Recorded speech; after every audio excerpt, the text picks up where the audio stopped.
wabarakatuh. Alhamdulillah nahmaduhu wa nastaghfiruh wa na'udzu billahi min syururi anfusina wa min sayyiati a'malina. May yahdihillahu fala mudhillalah wa may yudlil fala hadiyalah.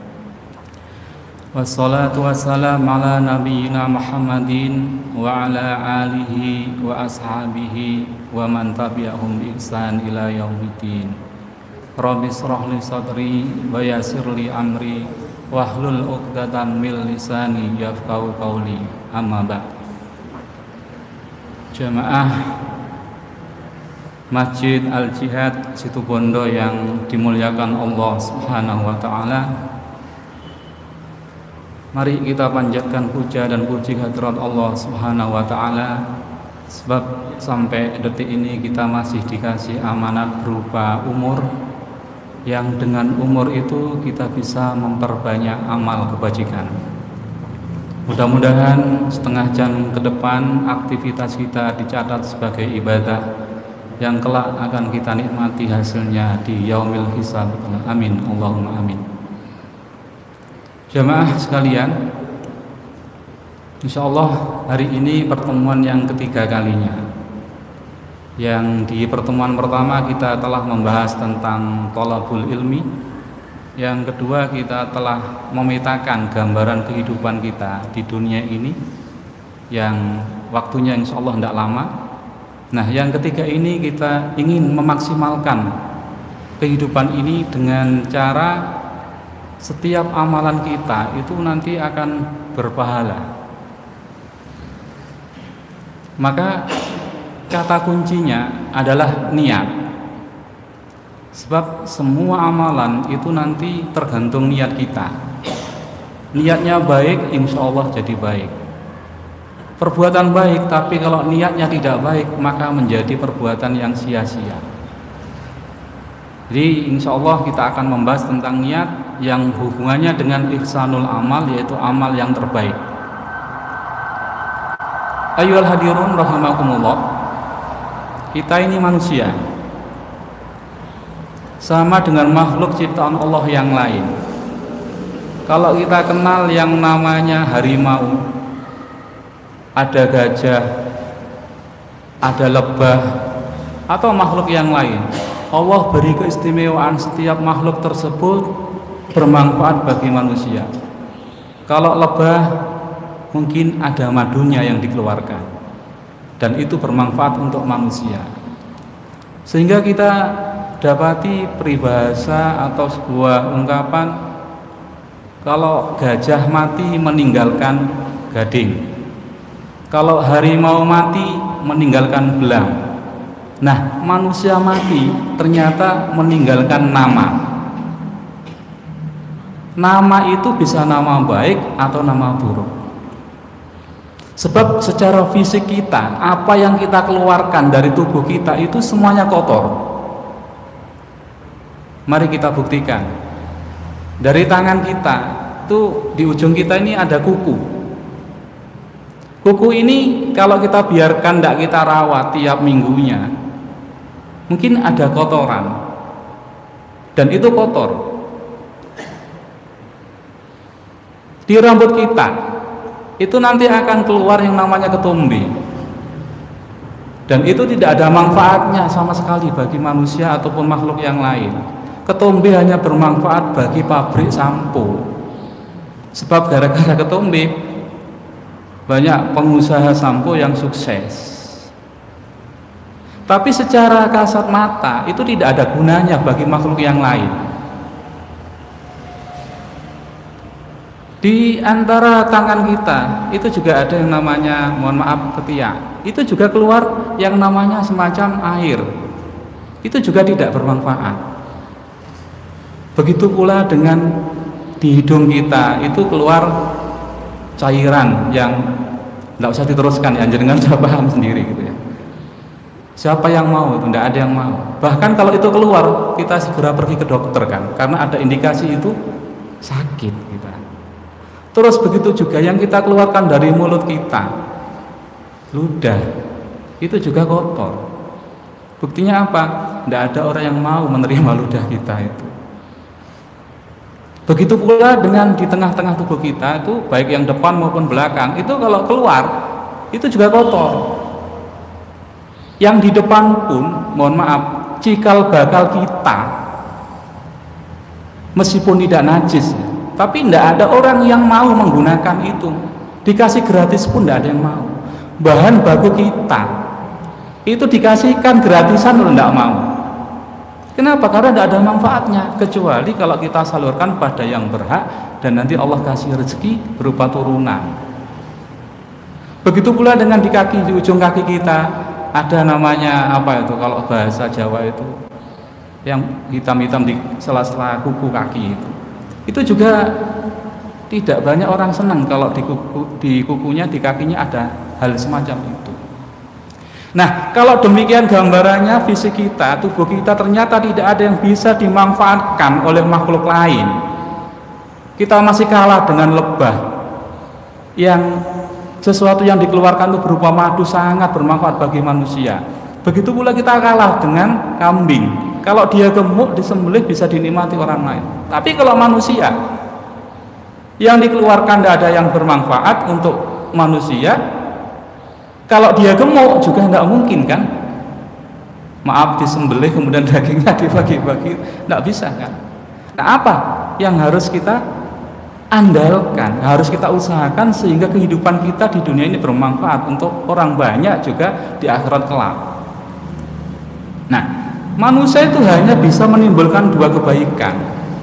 Yang pertama, ucapan yang baik, dan yang kedua adalah perbuatan. Ini sebenarnya antara ucapan dan perbuatan ini terangkum dalam sebuah kalimat, yaitu amal. Amal perbuatan, biar mantep gitu ya. Bukan amal yang seperti kita pahami secara umum. Kalau kita ke jalan raya ada orang bangun masjid kemudian mengedarkan itu amal-amal, itu aslinya salah. Itu amal bahasa Indonesia. Kalau amal bahasa Arab itu adalah perbuatan kita. Innamal a'malu. Itu nggih. Lah apa kalau uang ke anak istri kita, ke masjid dan sebagainya, itu namanya infak, nafkah. Bisa dipahami nggih? Jadi kalau secara bahasa Arabnya, kalau kita mengeluarkan harta kita untuk kita tasarufkan, kita belanjakan di jalan Allah, itu namanya nafkah atau infak. Kalau amal itu adalah ucapan perbuatan yang keluar dari manusia dalam rangka mendekatkan diri kepada Allah Subhanahu wa taala. Sehingga yang keluar dari manusia itu hanya akan bermanfaat kalau ia berupa amal kebaikan tentunya. Sebab amal nanti ada juga amal kejelekan.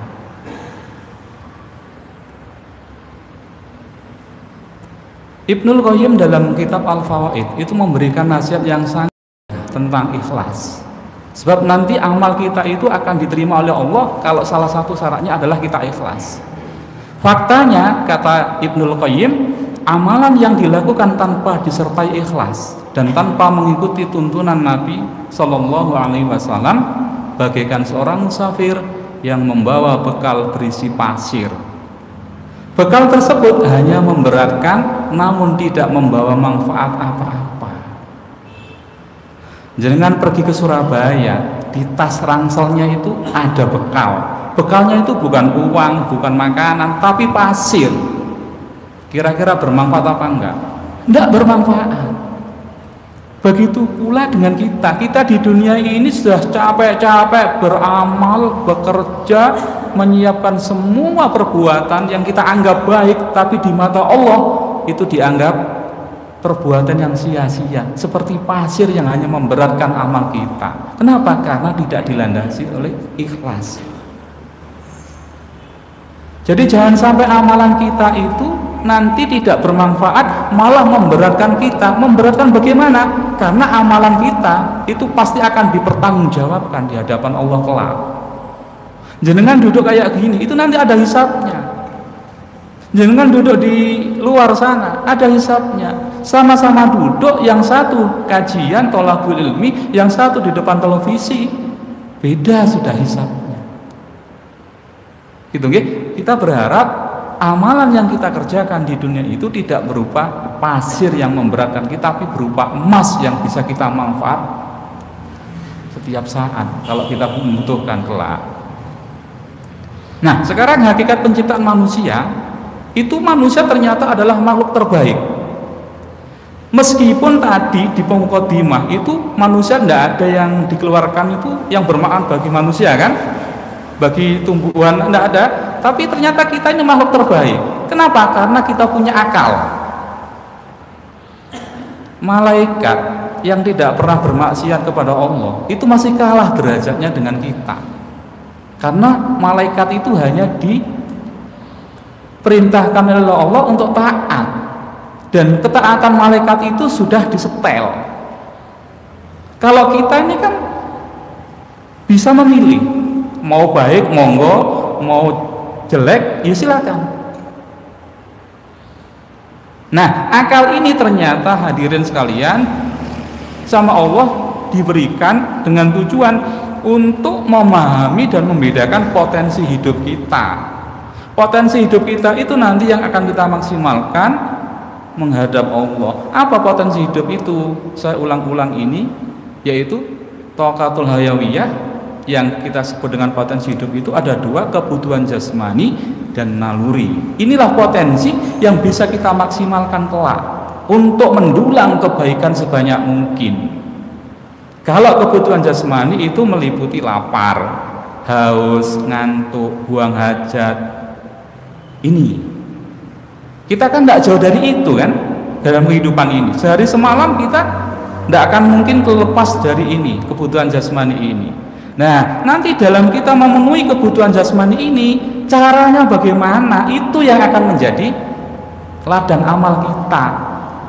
Jenengan mohon maaf, lapar harus makan kan? Jenengan makan dengan barang haram, jadi amal salah, jadi dosa. Tapi kalau jenengan makan dengan barang yang halal, maka di samping jenengan kenyang, juga jenengan dapat pahala. Begitu pula ngantuk. Jenengan ngantuk, tidur sembarang tidur, tidak wudhu, tidak berdoa, ya sudah, hanya sekedar bisa menghilangkan kantuk. Pahala jangan minta. Tapi kalau jenengan ngantuk, pergi ke jeding sebentar, ambil wudhu, niat tidur agar tidak agar tidak fisik ini terganggu, besok subuh bisa bangun untuk ibadah dengan niat yang benar dan baik, maka jenengan tidur pun dianggap ibadah. Sehari semalam suntuk dianggap ibadah gara-gara tidur. Maka kita pernah menemukan cerita tidurnya orang alim itu lebih ditakuti setan daripada ibadahnya orang bodoh. Kenapa? Karena orang alim tidurnya pakai ilmu, sementara ibadahnya orang bodoh ngawur, yang penting jungkar-jungkir sholat. Nah, berikutnya potensi hidup kita yang kedua adalah naluri. Naluri ada 3. Beragama itu kecenderungan kita mensucikan yang dianggap sebagai pencipta. Siapapun orangnya pasti akan merasakan ada kekuatan yang lebih tinggi, lebih mampu, lebih kuat dari kita kan. Jenengan kalau berhadapan sama atasannya, sama raja, sama penguasa, itu pasti ada rasa semacam rendah. Jenengan pasti akan hormati itu. Nah, cara menghormati itu kalau tidak dituntun dengan agama yang benar akan menjadi sesuatu yang membahayakan. Sebab apa? Apapun kata atasan akan saya turut, ini fatal. Iya kalau baik, kalau disuruh maksiat kita, maka nanti akan dibatasi. Ternyata ketaatan kita yang paling puncak, paling maksimal tanpa ada syarat itu hanya kepada Allah dan Rasulnya. Kemudian naluri berkelanggengan atau gharizatul baqa ini terwujud dalam perasaan takut, berani, pengecut, mencintai barang, cinta tanah air, bangsa, kekuasaan, jabatan, dan rasa marah. Ini naluri ada pada semua manusia. Cara memenuhinya itulah nanti yang akan menentukan apakah berujung pahala atau berujung dosa. Kita cinta jabatan boleh, tapi yang wajar saja. Jangan sampai gara-gara kita ambisi jabatan, sikut kanan sikut kiri menghalalkan segala cara. Sebab apa? Faktanya semua manusia itu ingin senang kalau dia punya jabatan. Bohong kalau ada manusia tidak senang jabatan itu. Hanya caranya saja kan, apakah benar atau tidak. Inilah yang nanti akan diatur sama Islam. Dan dalam pemenuhannya berujung pahala atau dosa yang seperti digambarkan tadi. Dan yang ketiga adalah berketurunan atau hurriyatun nau. Ini wujudnya adalah kecenderungan seksual, tertarik sama lawan jenis, rasa kebapaan atau keibuan, kemudian cinta anak, orang tua, simpati atau menolong orang lain. Ini wujud dari naluri kita hurriyatun nau. Jadi normalnya manusia itu pasti akan mencintai ibu bapaknya, anak-anaknya. Nah, kecintaan terhadap orang tua, terhadap anak ini kalau tanpa batas berujung malapetaka. Pokoknya apa kata orang tua saya turut, agama diabaikan. Apa yang menjadi permintaan anak saya akan saya turuti. Kenapa? Karena saya cinta ke anak. Ini yang nggak boleh. Inilah yang harus kita atur. Sebab apa? Semua aktivitas kita untuk memenuhi kebutuhan jasmani maupun naluri itu nanti sama Islam diatur. Kalau kita nurut aturan Islam maka pahala. Kalau kita tidak mau ikuti aturan Islam, dosa. Bahasa gampangnya, jenengan datangi keluarga istri kita, itu kemungkinan hanya dua. Yang pertama hanya sekedar melampiaskan naluri naunya ini, maka tidak akan dapat apa-apa, jenengan hanya dapat kepuasan lahiriah. Tapi kalau jenengan niatkan ibadah, maka pahala. Rasul pernah menyatakan bahwasanya seorang laki kalau mendatangi orang perempuan yang bukan haknya itu kan dosa. Lah kalau begitu ya Rasul berarti mendatangi pada istrinya pahala. Sama-sama datangi tapi yang satu bukan haknya, yang satu haknya. Itulah pahala dan dosa dalam kehidupan ini. Ayyuhal hadirun rahimakumullah. Hakikat kehidupan dan kematian kita itu adalah alladzi khalaqal mauta wal hayata liyabluwakum ayyukum ahsanu amala wa huwal azizul ghafur. Dia menjadikan mati dan hidup itu supaya menguji kamu, siapa di antara kamu yang lebih baik amalnya, dan Dia Maha Perkasa lagi Maha Pengampun. Allah menciptakan kita itu tujuannya untuk menguji. Kita ini sedang diuji sama Allah. Siapa yang terbaik amalnya? Yang perlu kita garis bawahi ya, yang terbaik. Ahsanu amal, bukan aksaru amalnya, bukan yang terbanyak amalnya, tapi yang terbaik amalnya. Syukur-syukur terbanyak dan terbaik.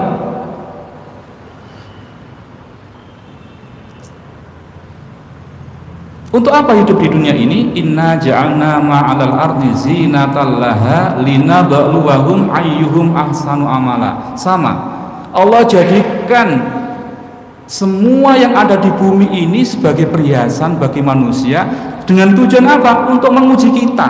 Perhiasan tersebut apakah kita manfaatkan dalam rangka mencapai derajat sebagai manusia yang terbaik atau tidak? Itu terserah kita. Allah kasih kekayaan, silakan dipakai. Allah kasih kesempatan, jabatan, umur, silakan dipakai. Mau dipakai apa? Silakan. Nah, sekarang skemanya begini. Kebutuhan jasmani dan naluri itu nanti akan meminta keinginan dipenuhi. Nggih? Keinginan memenuhi kebutuhan jasmani dan naluri itulah yang dikatakan sebagai perbuatan. Dalam bahasa agama itu namanya amal. Saya ulang, kebutuhan jasmani dan naluri yang Allah berikan pada makhluk yang bernama manusia ini itu harus dipenuhi. Kalau yang jasmani kalau tidak kita penuhi kita mati. Tapi kalau naluri kita tidak mati, tapi kita akan resah gelisah. Maka sama-sama kesimpulannya, baik kebutuhan jasmani maupun rohani harus kita penuhi. Nah, dalam memenuhi kebutuhan jasmani dan naluri ini, inilah mendatangkan yang namanya perbuatan atau amal. Amal ini hadirin sekalian itu hanya ada dua, amal soleh, amal salah. Sama-sama amal ya. Jenengan duduk di sini amal soleh. Jenengan duduk, mohon maaf, di tempat yang tidak genah, itu amal salah. Tempat yang tidak genah itu apa? Situ Bondo dulu terkenal apanya kan, jenengan lebih paham. Kan gitu gitu. Sama-sama duduk loh ya. Kenapa? Jenengan duduk di sini pasti orang nyangka pasti jenengan tolabul ilmi. Kalau jenengan duduk di gunung sana itu, orang pasti akan curiga. Lah ini orang songkoan, ini baju takwa kok duduk di sini ngapain? Paling enggak menimbulkan kecurigaan. Amal salah akhirnya nanti jadinya itu. Kalau amal soleh ujungnya adalah pahala. Kalau amal salah ujungnya adalah dosa. Ini sudah dipastikan, sudah diketuk palu sama Allah lewat Quran hadis. Jadi semua yang kita kerjakan mulai bangun tidur sampai mau tidur lagi itu namanya adalah amal perbuatan. Amal perbuatan ini hanya dua kemungkinannya, benar atau soleh atau salah. Kalau benar pahala, kalau salah dosa. Nah sekarang yang jadi masalah, gimana sih amal soleh itu? Kalau amal salah tidak perlu kita definisikan. Sebab apa? Kita hanya butuh amal soleh menurut pencipta kita. Karena yang punya pahala atau dosa itu kan hanya Allah. Allah memberikan, oh ini pahala, ini dosa, itu Allah, bukan kita yang menentukan itu. Nah sekarang ternyata amal soleh kita itu hanya ditentukan oleh dua saja, niat dan cara.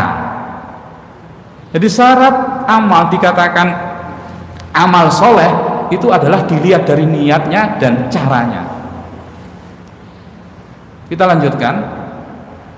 Innamal a'malu binniyat wa innamal likulli imri'in ma nawa. Sesungguhnya semua amal perbuatan itu tergantung niat. Wa innamal likulli imri'in ma nawa. Dan setiap orang akan memperoleh apa yang dia niatkan. Kita boleh duduk bersama kayak gini hadirin sekalian, tapi saya yakin pahala kita tuh beda-beda.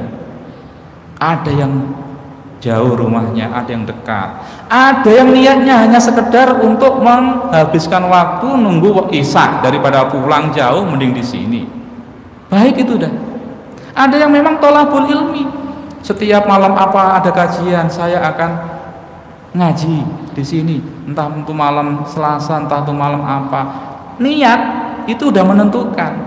Kenapa? Gara-gara niat ini kan amal yang lain itu kan bisa dikondisikan kan. Kalau jenengan niatnya memang tolabul ilmi mulai maghrib sampai isya, istri bilang ada acara gini, oh nyingkir dulu yang itu, ini ada kajian kan begitu. Tapi kalau jenengan tidak niat tolabul ilmi, istri bilang wah habis maghrib pulang, karena apa? Ada gini, jenengan pasti pulang.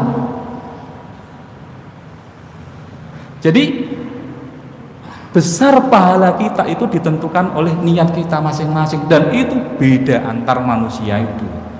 Sama-sama duduk fisiknya, dohirnya, tapi pahalanya pasti beda itu. Dan yang tahu pahala itu hanya Allah. Kita hanya bisa meraba-raba saja.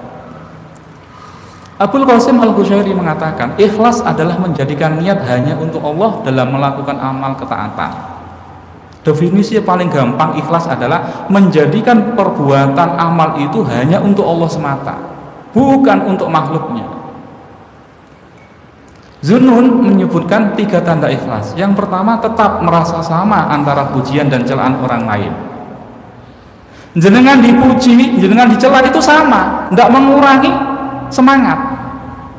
Jenengan kajian di sini malam Senin ini, aduh apa ustadznya kayak gitu ndak ini gini. Jangan tetap saya ndak lihat orangnya, lihat yang disampaikan atau jangan dipuji. Luar biasa sampean itu kajiannya mantep gini.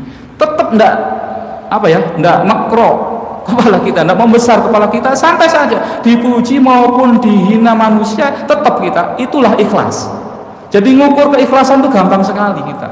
Kita kalau ada omongan jelek tentang perbuatan kita kemudian kita terpengaruh, tanda-tanda kita tidak ikhlas. Atau kalau kita dipuji tambah semangat, itu perlu waspada kita. Yang kedua, melupakan amalan kebajikan yang dulu pernah diperbuat. Tanda ikhlas yang kedua menurut Dunun adalah kita lupakan kebaikan yang sudah pernah kita berbuat, itu kita lupakan saja. Kenapa? Karena memang kita persembahkan untuk Allah, dan Allah tidak akan mungkin melupakan itu. Buat apa kita ingat-ingat? Kita konsentrasi ke depan. Habis berbuat baik sekarang, nanti habis Isya cari lagi kebaikan. Gitu terus kita. Tidak perlu diingat-ingat tadi udah gini, tidak perlu. Dan yang ketiga, mengharap balasan dari amal di akhirat, bukan di dunia. Dulu pernah saya sampaikan, kita ini sekarang ini sedang diuji, dan balasannya itu nanti begitu kita meninggal, itu baru akan dibayar. Kalau sekarang bukan dibayar, kita ini hanya dikasih fasilitas. Jenengan punya tukang untuk ngerjakan sawah, itu jenengan fasilitasi, pupuknya dikasih, cangkulnya disiapkan, gitu. Bayarannya selesai kerjaan baru dibayar. Lah manusia kontraknya itu mulai lahir sampai mati. Begitu mati baru akan dikasihkan balasan kebaikan jenengan itu. Bukan di dunia. Rugi kita kalau di dunia sudah mengharap balasan itu. Bukan. Al-Fudail bin Iyad mengatakan, meninggalkan amalan karena manusia adalah riya. Kita harus hati-hati nih. Meninggalkan amalan karena manusia, riya. Ustadz Ahri biasa sholat jamaah di sini. Kemudian ada tetangganya, sudahlah, ndak usah jamaah di al-jihad. Apa itu? Paling sama itu pengen dihormati orang, gini. Jenengan tinggalkan jamaah itu, riya berarti jenengan Ustadz Ahri. Selama ini jenengan kesini itu hanya ingin dipuji orang. Nah, kebalikannya, beramal karena manusia termasuk kesyirikan. Naudzubillah gitu. Jenengan kesini gara-gara orang ke masjid al-jihad gini. Kita kalau berbuat karena manusia syirik. Bisa ya. Kita percepat. Jadi kita harus hati-hati. Yang namanya ikhlas adalah kita tidak meninggalkan amalan karena manusia, juga tidak berbuat karena pujian manusia. Itulah ikhlas. Nah sekarang niat karena manusia, kita percepat. Niat karena manusia, cara menurut manusia. Ini George Bush ini ya, ngambil hartanya Irak, itu kan niatnya karena manusia. Saddam Hussein dihabisi itu manusia. Cara menurut manusia jelas amal salah, bukan amal soleh. Sebab apa? Mengambil kekayaan bangsa lain itu tidak boleh. Harus ada aturan mainnya dari Allah, bukan dijajah gitu ya. Ini dalilnya, saya percepat saja. Katakanlah, apakah akan kami beritahukan kepadamu tentang orang-orang yang paling merugi perbuatannya, yaitu orang-orang yang telah sia-sia perbuatannya dalam kehidupan dunia ini, sedang mereka menyangka bahwa mereka berbuat baik. Mereka itu orang-orang yang telah kufur terhadap ayat-ayat Tuhan mereka dan perjumpaan dengan Dia. Maka hapuslah amalan-amalan mereka, dan kami tidak mengadakan suatu penilaian bagi mereka pada hari kiamat. Sebab apa? Mereka telah mengkufuri Allah. Mereka tidak menganggap Allah. Amal itu hanya dipersembahkan untuk manusia kan? Bukan karena didaftarkan ke Allah. Ya Allah, ini amal saya. Enggak kayak gitu, enggak. Dia berbuat hanya karena manusia. Ya sudah, Allah lepas. Nah sekarang yang kedua kriterianya, niat karena Allah tapi cara menurut manusia. Jangan nggak usah komentari gambarnya ini hanya apa ya, animasi, bukan sebenarnya. Niatnya karena Allah tapi caranya menurut manusia, bukan amal soleh tapi amal salah. Ini maksudnya apa sih gambar ini? Begini, Rasul bersabda, Man jama'a malan min haramin summa tasaddaqa bihi lam yakun lahu fi ajrun wa kana isruhu alai. Barang siapa yang mengumpulkan harta dari jalan yang haram kemudian dia menyedekahkan harta itu, maka sama sekali dia tidak akan memperoleh pahala, bahkan dosanya akan menimpanya. Gambar tadi itu orang yang tidak genah di lokalisasi. Dia tujuannya biar punya uang banyak, kemudian dia sedekahkan, biayai anak yatim dan sebagainya. Ini tidak dianggap sama Allah. Kok ambil contoh itu? Saya pernah baca Quran di Surabaya Gang Doli itu ada orang kalau mau menjalankan profesinya itu duha dulu, sholat duha. Biar apa? Biar laris. Sungguhan. Ini caranya salah, tapi niatnya bagus, niatnya ingin menafkahi anaknya, ingin membantu tetangganya, ingin nyumbang masjid, niatnya luar biasa, tapi cara mendapatkan harta itu salah, maka dia tidak dapat pahala, malah dia dapat dosa. Buat apa kita sedekah barang yang haram? Allah tidak butuh barang haram itu, ya. Jadi caranya itu salah, niatnya benar, ditolak, bukan amal soleh. Nah sekarang lihat karena manusia, cara sesara. Contohnya haji. Saya tidak nyindir loh ya, tapi ini fakta. Niatnya karena manusia, biar dipanggil Pak Haji. Kalau zaman Rasul sahabat dulu tidak ada Haji Muhammad SAW, tidak ada. Haji Abu Bakar tidak ada. Bahkan saya baca itu haji itu kan, itu dulu orang dikasih haji itu kan ditandai sama penjajah, itu orang kalau udah naik haji itu nanti akan diambili. Kenapa? Karena dia udah pernah berangkat ke Mekah, di sana nanti diajari untuk melawan penjajah. Maka sama penjajah itu ditandai, oh Haji Ari, nanti siap-siap untuk diambil. Dulu orang dipanggil haji itu tidak mau, karena identik dengan akan diambil paksa sama penjajah. Sekarang kebanggaan. Ada orang naik haji dipanggil sama temannya ndak haji, apa jawabannya? Haji mahal leh. Sungguhan fakta. Saya ngalami sendiri tuh. Boh, mahal haji ini. 40-50 juta sama selamatannya. Sama selamatannya. Malah kalau di daerah saya itu selamatannya kadang-kadang bisa, kalau biaya hajinya 36 bisa sampai 30-40 selamatannya. Karena itu gengsi masyarakat kan. Semakin besar berkatnya, oleh-olehnya semakin kita. Nah ini niatnya karena manusia, caranya persis apa yang Allah Rasul ajarkan. Ya ikut manasik haji, udahlah bagus. Tapi karena niatnya salah, Allah tolak. Nanti di akhirat dia minta, ya Allah pahala haji saya mana? Kapan sudah minta dibalas sama manusia? Ya minta manusia, jangan minta saya. Amal salah gitu. Kita percepat. Nah ini yang benar. Allah berfirman, ya ayyuhalladzina amanu la tubtilu shadaqatikum bil manni wal adha. Wahai orang-orang beriman, jangan kau batalkan pahala sedekahmu, infak kamu itu dengan bil manni wal adha.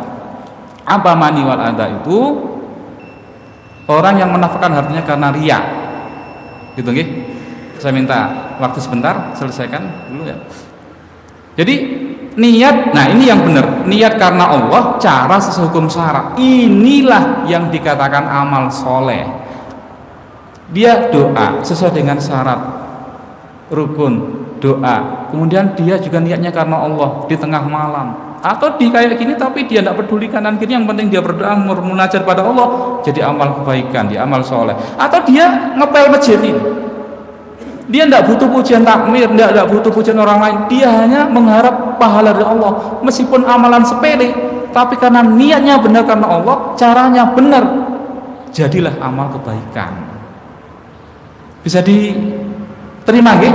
Jadi amal perbuatan kita itu akan berpahala kalau niatnya benar karena Allah, juga caranya mengikuti ajaran Rasulullah. Nah terakhir, sekarang tips untuk amal terbaik kita. Yang pertama, kita ikhlaskan niat. Kita tidak usah pedulikan manusia. Apapun yang manusia omongkan tidak akan gugurkan rambut kita satu helai. Jenengan dipuji biasa, udah hak dia untuk memuji kita. Jenengan dicela, udah namanya manusia, wong Allah saja itu dicela-cela sama manusia kan, apalagi kita. Allah itu loh yang menciptakan, yang ngasih rezeki, yang ngasih makan, ngasih segala, itu dicela sama manusia, dikatakan punya anak lah dan sebagainya, kan begitu. Apalagi kita tidak pernah berbuat baik semaksimal mungkin terhadap jenengan semua, dicela manusia itu biasa sudah. Maka jangan terpengaruh kita. Yang penting tetap konsentrasi ikhlas karena Allah dan belajar Islam secara rutin kontinu, fahami Islam, amalkan Islam dalam kehidupan sehari-hari dan dakwahkan. Karena apa? Dari nomor 2 ini sampai ini itu adalah rangkaian yang dikatakan sesuai dengan tuntunan Rasulullah. Niat karena Allah, kemudian sesuai dengan syariahnya itu tidak akan bisa kita peroleh kecuali kalau kita belajar. Kita kalau udah belajar, paham, ngamalkan, ada lagi kewajiban apa? Dakwahkan. Ke siapa Ustaz? Paling nggak ke diri kita sendiri, ke keluarga kita sendiri, ke tetangga dekat dan sebagainya. Jangan berpikir dakwah itu harus seperti Ustadz yang udah terkenal ribuan followernya dan sebagainya. Enggak, kita berangkat dari diri kita sendiri. Dengan demikian kalau niat kita udah benar, caranya ngikuti cara Rasulullah, insya Allah jadi amal kebaikan. Nanti semakin banyak, semakin baik, tidak akan memberatkan kita di akhirat, justru akan meringankan kita. Bukan jadi pasir, tapi menjadi emas permata yang bisa kita manfaatkan kelak di hadapan Allah Subhanahu wa Ta'ala. Demikian, mohon maaf jika ada kekurangan. Kita tutup dengan doa kafaratul majlis. Subhanakallahumma wa bihamdika asyhadu an la ilaha anta astaghfiruka wa atubu ilaik. Wa akhiran, assalamualaikum warahmatullahi wabarakatuh.